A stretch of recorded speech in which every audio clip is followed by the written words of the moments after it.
საზოგადოებამ დაინახა თუ რითი და ხელმძღვანელო საგამოძიებო უწყება როგორი ინფორმაციებით მაგალითისთვის პატაკის ავტორი ერთ-ერთი რომელიც განმარტავს რომ დაუკავშირდა გამოძიების დაწყებისთანავე თავის თითქოს და ინფორმატორებს და თითქოს და ერთ-ერთმა ინფორმატორმა მას მიაწოდა ისეთი ღირებული ინფორმაცია, რომ Facebook-ზე TV იმედის გვერდზე უნდა შესულიყო, ლინკი გამოუგზავნა, სადაც თითქოს და ვასილ კაძერაშვილი და ვერფია კასრაძე თითქოს და რაღაცა დანაშაული საქმიანობაზე საუბრობენ და რაღაცას ახორციელებენ და აი ეს ყოფილა ოპერატიული ინფორმაცია 140,000 დახვაზე მეტი ქონდა მე მგონი 24 საათში აღნიშნულ ვიდეოს და აღნიშნულზე განმარტა საგამოძიებო უწყება, რომ ეს იყო ღირებული ინფორმაცია, ოპერატიული და ჩართული იყვნენ სხვა კონფიდენტები თუ ოპერატიული მუშაკები, რაც თქმა უნდა აბსურდი არის, როგორ შეიძლება Facebook ლინკის მიწოდება იყოს ოპერატიული ინფორმაცია, ეს არის უბრალოდ საქმის გაბევრება, თითქოს და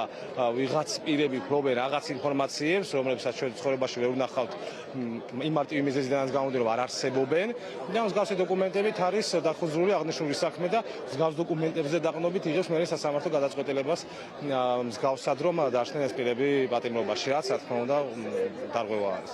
3 დეკემბერს ჩემს სამმართველოში, განსაკუთრებით მნიშვნელოვან საქმეთა სამმართველოში დაიწყო გამოძიება სისხლის სამართლის საქმეზე ჯგუფური ძალადობის ორგანიზებისა და მაშინ მონაწილეობის ფაქტზე რამდენიმე პირის მიმართ. ამ საქმიდან გამომდინარე, როგორც ჩემთვის ცნობილი გახდა საქმეში ფიგურანტი პიროვნებები, ის ვინაობები აქედან გამომდინარე მივიღე ერთი ოპერატიული ინფორმაცია, რომელიც ჩემს მიერ პატაკით მოხსენდა ხელმძღვანელობას. რა ოპერატიული ინფორმაცია მიიღეთ? კერძოდ ეს ჩემს მიერ მიღებული ინფორმაცია გამოიხატა იმაში, რომ ვეფხვია კასრაძისა და ვასილ ერთამდე გვარი სუსტად ამოხსოვს. პირადმა კონტაქტმა მაცნობა ინფორმაცია მათი საუბრის შესახებ განთავისებული ვიდეო შესახებ, რომელიც გამოქვეყნდა ტელეიმედის Facebook გვერდზე. ეს ინფორმაცია მიღებული ხნა ჩემს მიერ და მოვახსენე პატაკის სახით ხელმძღვანელობას.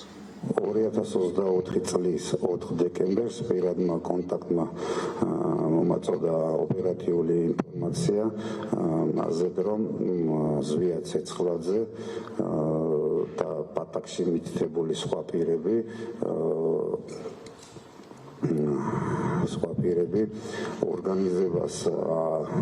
ორგანიზებას აწყობენ აგრესიული მომიტინგეების უკანონო ქმედებებს. აგრეთვე მომაწოდა ინფორმაცია მაგასთან დაკავშირებით, რომ პირადად ან სახლში უნდა ინახავდნენ კანონსაწინააღმდეგო ნივთები ან ნივთიერებები. ამასთან დაკავშირებით მივაწოდე ინფორმაცია, ავსახე ეს ყველაფერი პატაკში და მივაწოდე ინფორმაცია ჩემს ხელმძღვანელობას.